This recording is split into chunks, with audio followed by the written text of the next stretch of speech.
আমার খুব কষ্ট হচ্ছে। এই অবস্থায় আমি আর পারতেছি না এত ভারী কাজ করতে। কাজ করে খাবি না তো কি করে খাবি?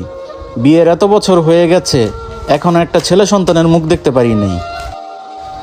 ছেলে আর মেয়ে কি আমার হাতে? আর মেয়ে হলেই বাকি, তোমারই তো সন্তান। একদম চুপ। একে একে 3টা মেয়ে হয়েছে। এইবার যদি ছেলে সন্তানের মুখ দেখতে না পারি তাহলে তুই আর তোর মেয়েরা বাসা থেকে বের হয়ে যাবি। এই শুনছো, ওই বাসায় নাকি আবারও মেয়ে হয়েছে। বউ আর বাচ্চা সহ সবাইকে নাকি বের করে দিছে। ওই লোকটা নাকি আবারও বিয়ে করছে।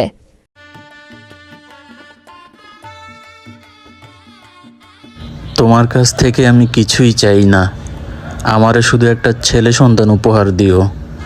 কি একটা কালনাগিনীরে আমি বিয়ে করছিলাম। বিয়ের এত বছর হয়ে গেছিল, তারপরও আমি কোনো ছেলে সন্তানের মুখ দেখতে পারি নাই।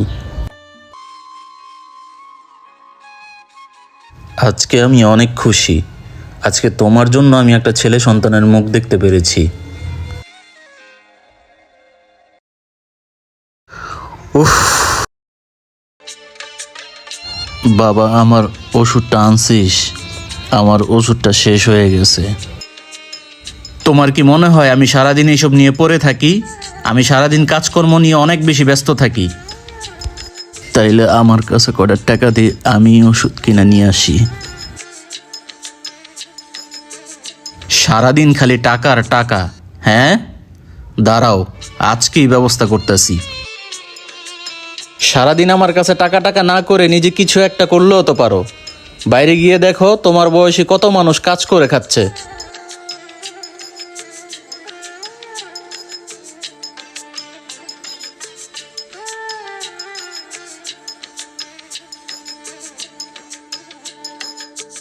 আমাদের কোথায় এনেছিস বাবা?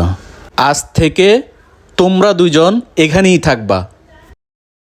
আচ্ছা ঠিক আছে, তুই সাবধানে বাড়ি যাস। হ্যাঁ গো, আমরা কোথায় এসেছি?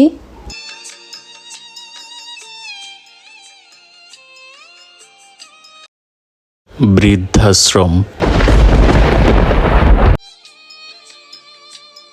আজ যদি আমার একটা মেয়ে থাকতো, আমার এই দিন দেখতে হতো না।